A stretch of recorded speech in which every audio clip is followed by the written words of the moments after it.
So my daughter came home yesterday from her friend's house, and they went all over the neighborhood searching for Pokemon and Pokemon Go.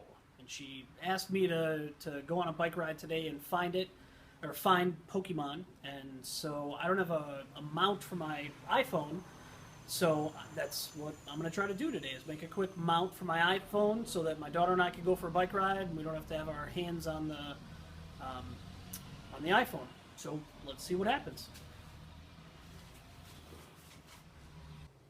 So what I first did is I measured the diameter of the handlebar, and it turned out to be about 22 and a half centimeters. Sorry, millimeters.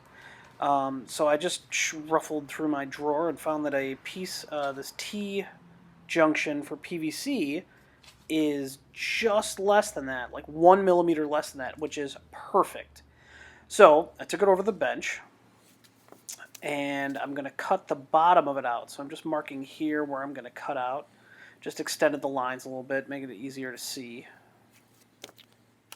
And then went to the bandsaw and cut this out here. I put it in a clamp to kind of keep my fingers away. There it is. And then the handlebar actually turns, so I cut a little bit of the T-track off of there and sanded a little bit so that it would go on a little bit easier. Or at least I thought so. There it is, what I got so far.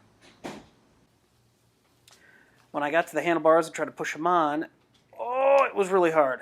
Push, push, push. So I went and got a chunk of maple to help me push on it, and it fell off and went all over the floor. So I went and sanded it some more, and then with the magic of editing, there it is. And it's really tight, but you can get it on, you can get it off. So that's the mount. That's how it's going to stick to the bike. So I went and took a chunk of 2x4, traced out how big the iPhone was on it, extended that up a little bit. The depth, I have the Mophie juice box or juice case or whatever they call it. So it's a little bit bigger than the standard iPhone, and I want to have that on it in case we're out on our bikes for a while. I don't know how the Pokemon thing is going to kill battery. When I cut that out, I actually cut out the bottom first, and so that the bottom would fit on perfectly, but then the iPhone didn't fit in, so I had to gouge the back out a little bit. So there's the case. Now I got to figure out how to get that to mount to the PVC T junction. I found a drill bit in my Forstner set, which was just a hair too big, and I used it. In retrospect, I should have used the size down and then sanded it so it was a tight fit. So I screwed the Forstner bit in. Then the PVC fits in there pretty well. But there was a little bit of wiggle. I was going to screw it in anyways, but I figured because there was a little bit of wiggle, I'd put some epoxy in there. So I mixed up a little bit of 5-minute epoxy. There, man, squirt, squirt, and squirt, squirt.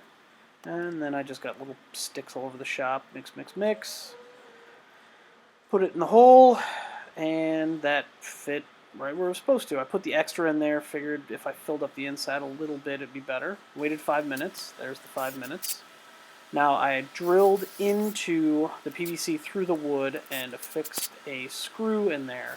Here's a little tip and trick that I love. I don't know where I got this from. If you put a rubber band around the back of your drill, you can put your Phillips head and your most commonly used drill bit, which I use that one a lot. So I put those on there, and then I never put them down, which is good. I put another one on an angle so that the two screws didn't interact with each other. And there's the base. So a little bit of wood glue to get these to stick together. Clamp them together. And then I went inside and edited some video for a while that did that. The foam that you saw right there is what I'm going to try to use in a minute. Now it's a little bit chunky, so I decided to kind of design a little curve around the outside. And then I was going to try to get this foam to sit in there, and I cut it to size. It was too thick for the iPad, or for the iPhone, so then I cut it vertically to try to get it skinnier, put that in there. It was still too big, and then the iPhone kept slipping around in there, or it kept pushing it out of the way. So at this point, I just got frustrated with it.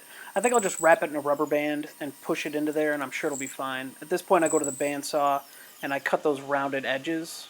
There it is. And here it is on the bike.